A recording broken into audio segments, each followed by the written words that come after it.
This is part 2 of the Glenroy Tourist Bureau edition of the weekly Waffle with me, Racetrack Ralphy, Horowitz, Danny Power. If you want my information, I was going to say winners, but after last Saturday I'm a bit dusty. My information for this Saturday, Super Saturday at Flemington, and also I'll be doing Moonee Valley on Monday. What about last Friday night? You didn't do Moonee Valley. What are you doing Moonee Valley Monday? Well, Moonee Valley Monday. You know, if you had warmed up at the Valley on Friday night, your Saturday would have been better. I love the Valley. You went in cold on Saturday. I did. I couldn't do it. I had to go to Lakes Entrance on. I wrote down it was a personal matter. So I had to go to Lakes Entrance. Well, you went on a holiday. I didn't. On Thursday. You don't go to Lakes Entrance on a personal matter. You go down to fish and swim. Well, that's personal, I suppose. No. So I thought I knew I had to go there. So I did all my comments for Flemington on Wednesday night, and posted up, and the speed maps. That's where you went wrong. So up early Thursday morning, yeah. I'm in the car, I'm in the passenger seat, the wife's driving, kids are at school, not in the car park, at school, and so, you know, my wife's not interested in racing and she's a cotton trial freak, right? So I'm in the passenger seat and I'm not listening to the voice of Australian racing, Shane Anderson or Nadia Horn or any of that. I'm stuck there with not much sleep, listening to, and Toffee had because he's been at the top for a while, Neil Mitchell. On the way to Lakes Entrance. They had this thing about crime stats that had just come out and they just got released. They got all excited because all the crime stats, Victorian crime stats, had been released, and they said, and they got people ring up, I can't make this up, and say, what's your postcode? And so I was saying, 3277. Oh, where's that? Oh, it's Narry Warren. Well, domestic violence is up 19% in your area. Oh. That would be the answer, but yeah, I bellowed the missus last night. That's right, doing a bit for crime. Where are you from, Gab Barry? Oh, 3421. Oh, well, that's Coburg. Oh, break-ins up 12%. And this was, I promise you, this What if they had gone Glenroy? Was it 3040 or something? Yeah, Sieges up 100% the past week. I'll tell you. Anyway, so the reason I was going to Lakes Entrance, I had to go to a funeral. Yes. After 2 hours of that, I wanted to throw myself in. How people listen to that.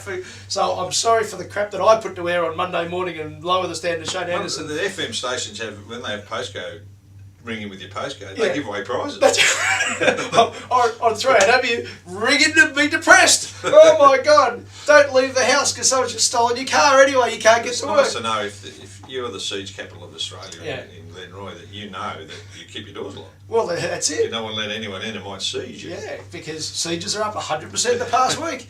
So anyway, that's what I had to do. And you squared off. So you went too early on Flemington, that's why you stuffed it up. You didn't do Moonee Valley, so you didn't have a warming. Yes. Yeah. So anyway, so you're back. We're back in town this week, and to Maria, you're a legend and a local legend. And another, because we're just crapping on here because we can. She's a local legend. She battled breast cancer for 25 years at a few different bouts, and the funeral was just absolutely jam-packed. And it's a little story. About 12 years ago, because she was the local hero for breast cancer, the pink ribbon and everything like that. Everyone was in pink at the funeral. About 10 years ago, my wife rings me and she was organising a sportsman's night. It was a cancer awareness night at Lakes Entrance. She had Nicole Livingston and Colette Mann, and she wanted to get Robbie Flower. I said, Robbie Flower's Melbourne legend, by the way, if you don't live in Melbourne, follow AFL. He's running sports car. He's, you know, he had beaten prostate cancer and touch wood. I said, well, anyway, here's your number. Do your best, you know. Rings back and says, well, smart Alec, not only would he do it, but he wouldn't take any money.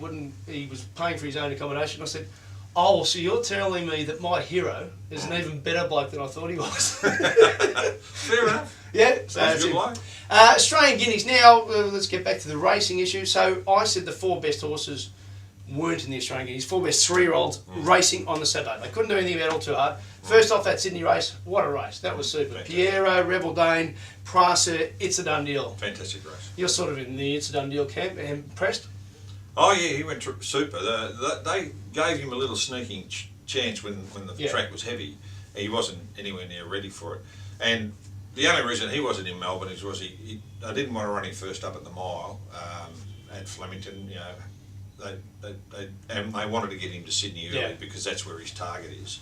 And then you got to remember the other 2 horses were Gay Waterhouse horses, who hardly ever runs in the Australian Guineas. She's a Sydney person. She likes to likes to campaign. If there was $1 million up for grabs instead of 500,000, wouldn't have made much difference. No. Would Royal Haunt have been running it instead of going to Hong Kong? No, well, they already got their mill. I tell you, what about it's a significant high-figure amount, a six-figure amount. They're what, $1.5 million, I reckon, nearest spin. No, about $1 million.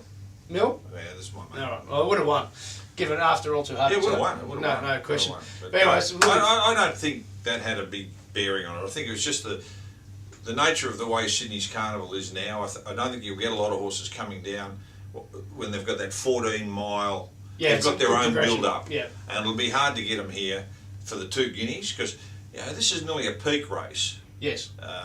Whereas the others they're building to like I think you'll find it's a Dundale's target race. They'll say the Derby. I think it's a Race or Guineas. That's my. Is that right? That's my gut feeling. I think that's the race they think they can. They're pretty sure they can win. Is the 2001 race. I'm a Preserve fan too. Anyway, that was super. That good quality there. We're not sure about the standard of the Flemington race. Some Apprentice issues. Chad Schofield rubbed out again. I've heard the Punter Show, boyspuntershow.com.au, if you haven't watched it, it's a fantastic show. Yep. They made a point a few weeks ago, as soon as Apprentice starts getting suspended a bit, they go to Apprentice school, they're taught how to be nice, and they come back, and they're so timid that they don't ride winners. What I'm liking about Chad Schofield is he's having a dip. AFL with positive errors he's made. We had the same issue a few years ago with Blake, when he was knocking him down, because he was just taking gaps and... look, there's a fine line. I think the kid's intelligent. I think I'd rather him listen to his boss, and his old man, and get that direction there rather than an apprentice school. Yeah, that's my thing. And I'd rather him do it while winning races. And they don't want to be training that aggression out of him because too often you see apprentice jockeys. They go, "Yes, Craig Williams, would you like to lead? No worries, I'll sit behind you." Yes. I don't like the comment. And look, it's a throwaway line that Terry Bailey said. Oh, he's trying too hard. Well, there's nothing wrong with trying too hard. That should catch on in the industry. Caitlyn Malian, we said there a couple of weeks ago. She got it wrong at Flemington and made the point. She shouldn't have thrown herself in the deep end. She was rusty. Yeah. So she went to Geelong on Saturday, where she should have been 2 Saturdays ago, rode a double. Well, got to give herself a chance to come back to it. That was a serious injury. Yeah, and I think you only have to see Jake Noonan. How long it's taken him to get back. And interesting, he's going to England, which might be a good move for him. Get away from here and settle down over there. And I've got a feeling he might have a few weight issues down the way, and that'll help him settle into those.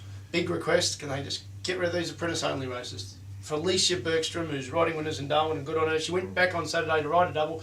She, look it up if you are subscribing and you are paying to the service, on the Racing Network, Race 3 at Moonee Valley on Dashing Shadow. She just sat there and missed the winning post. Yeah. Whether it cost her I possibly agree with the shoes that it may not have cost her the race, but it could have. And it was insufficient standard for Melbourne Metro area. And as I was showing you the video, you're saying, look at that ride out there, look at that ride out there. Oh yeah, I don't know, it was on the one out 8 wide, making a charge from the 600. But racing score business is punting. Who wants to bet on races like that? Fair enough to teach them their craft in the country, but in the city, there's no need for them anymore. We don't get the publicity you used to get from these apprentice-only races. No, I don't think they've ever been great. No. To be honest with you. No. People don't want to bet on them because of those type of reasons. The sales are on in Oaklands Junction, near the Tullamarine now. What are you seeing out there? Is it standard? I think they're averaging 80, which is good. I think it's up. Some very nice horses. It's a sale on the improve. It's a genuine third-tier sale behind the Magics and Easter. So it's found its place. Some nice buying. I did a bit of work out for Amber Jasifovic, EJ, and bought a big brown filly. Bought a filly by a Kentucky Derby winner over half sister, the Golden Slipper winner for 40,000. It was good buying. It's from the Dan's Hero family. I raced Dan's Hero's mother, so I knew the family. So and he's out there today trying again on another nice filly. So it's a bit of fun. I quite enjoy it, and I think if you want to get into racing, go to a trainer and ask a trainer for a share in a horse. Because they're the experts. And you don't pay the others. There you go. You don't pay double the price.